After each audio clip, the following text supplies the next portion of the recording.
Welcome to the Anxiety Attic, where I usually make self-help videos for anxiety disorders. But today I'm doing something completely different. I'm going to be looking at the evidence for how effective hypnotherapy is in helping you give up smoking. Like many therapists, my first step into counselling was doing a hypnotherapy course, and quite a few of the students were interested in learning how to help people stop smoking. It's quite a big market, and as stop smoking sessions are normally a bit longer than other sessions, you can charge more. And of course, the idea of helping people give up a dangerous habit like smoking is very noble. However, my main interest was and always has been anxiety disorders and phobias, which is what my channel is all about. So although I treated a few people for smoking, it was not my main focus, and I later dropped it completely when I went on to train in CBT and counselling. So I'm not going to talk about my own experience, as that's limited, and there are a lot better hypnotherapists than I was. Instead, I will look at the clinical evidence. If you look across hypnotherapist websites, you will see claims of success rates as high as 95%. But what does the independent data show? When it comes to measuring efficacy of a treatment, randomized controlled trials are the most common method used. These are trials where one group is given a particular treatment and another group is given no treatment, a placebo treatment, or a completely different treatment. The problem with randomized controlled trials is often the quality of them varies, the methods used vary, and there can be a risk of bias, and so the results of them inevitably vary. So the real gold standard for assessing efficacy of a treatment is the systematic review. Systematic reviews look at the quality of the trials, flaws in data, and risk of bias. And the gold standard for systematic reviews are Cochrane reviews, which are respected and used worldwide. So what does the Cochrane review say about the efficacy of hypnotherapy for smoking cessation? Well, this systematic review, which can be found in the Cochrane Library, examined 14 different trials involving a total of 1,926 people.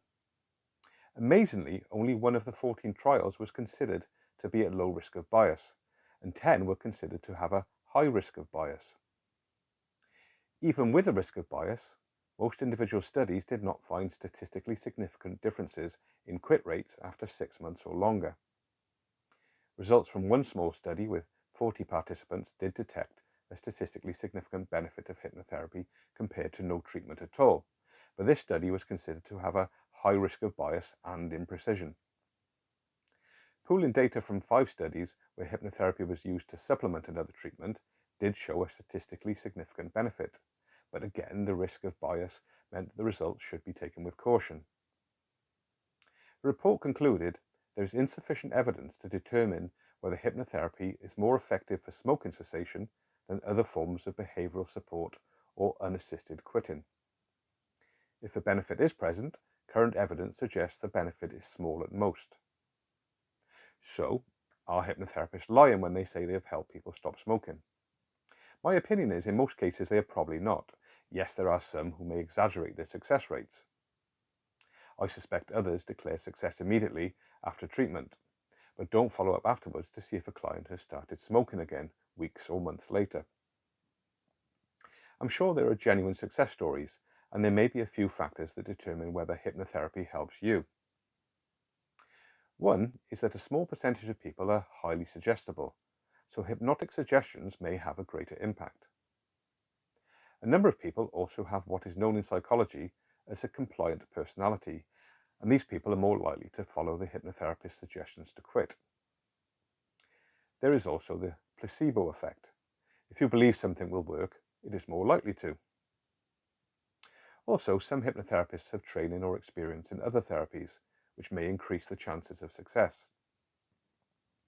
And of course, the hypnotherapist community may argue that you can't dismiss studies as biased just because they were performed or funded by hypnotherapist organisations, as there are not many independent organisations motivated to do research in this area. But unfortunately, the evidence just isn't there, so if you are trying to give up smoking, there are probably other treatments to try first, like various nicotine replacement therapies, self-help materials, telephone counselling, or a combination of treatments. And if they're not successful, you may want to try adding hypnotherapy, as you may be one of the lucky ones that it works for. If you're interested in hypnotherapy for anxiety, You may be interested in this video here. If you're interested in more conventional evidence-based treatments for anxiety like CBT, then check out my playlists like this one here for social anxiety disorder.